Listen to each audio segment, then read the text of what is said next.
I knew I was going to be surfing for the rest of my life. And I knew I was going to be riding the old boards.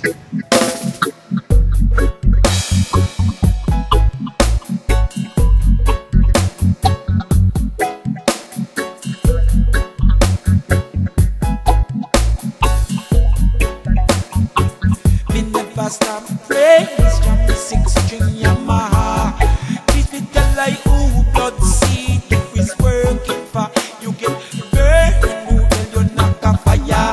Look at Chucha, oh, Sasa, Himbaya. Them get sniper, headshot, man, dead to go. Fully dark train, black target, death row.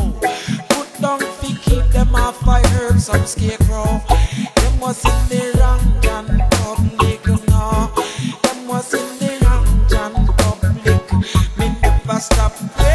Actually, the first place I ever surfed was Mission Beach. My dad was an avid body surfer, never surfed, and the darkest guy, 365 days a year. He was a full beach guy. Loved to jog on the beach, body surf. He'd take us down to Mission, El Carmel, and got down there by the Pennant, the Beachcomber. I think that's yeah, that's San Miguel. Or, yeah, but history down there. Yeah, Torrey Pines, Blacks. Yeah, it was great. I mean, you know, to be there, and my dad being a beach guy, and you know, when I didn't have my license, my dad was giving me a ride to the beach as much as he could. You know, between work, he'd drop me off in the morning, and then he'd say, "Son, I'm going to work. You know, men work 40 hours, you know, a week. Figure out what you want to do in life. I'll pick you up when I get off work." And I was always right there at the spot because, you know, Dad wanted to get home and I was never late. I was always right where he told me to be.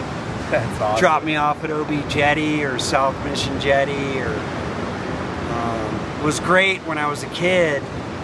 We'd be in Mission Beach. We'd walk down to the jetty.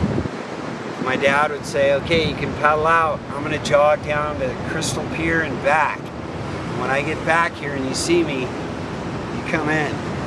So, I mean, it was like super cool, and just to be left, you know, like at such a young age, it was awesome. That's so cool. What kind of boards were you riding back then? Like, what, do you remember any boards in particular? Do you have a memory of what? Yeah, I'll lay down the turning point for me. My parents sent me to Camp Surf in Imperial Beach, which is still there to this day. Wow. So when I was 6 years old, they sent me down to Camp Surf. I didn't even have a board of my own.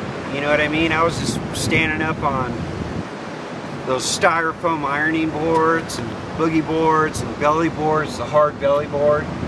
So when I got down to the surf camp, it was crazy because they had 60s boards from the East Coast for the kids. And that was a huge turning point for me because I got on one of those boards and I knew I was going to be surfing for the rest of my life. And I knew I was going to be riding the old boards. So where I came to be now, I think it had a lot to do with starting on a 60s board. I mean, literally dragging that thing to the beach as a kid. You couldn't even pick it up. You know what I mean? At Camp Surf, and it was a huge, that's where my whole life just was a big turning point for me. And I really was into the 60s boards. I've really given homage to my brothers and sisters, you know, in the 60s and 70s who really lived it. You know what I mean? The purity of surfing. It's time fatigue. It's time fatigue. Fatigue. We'll live for up a federation.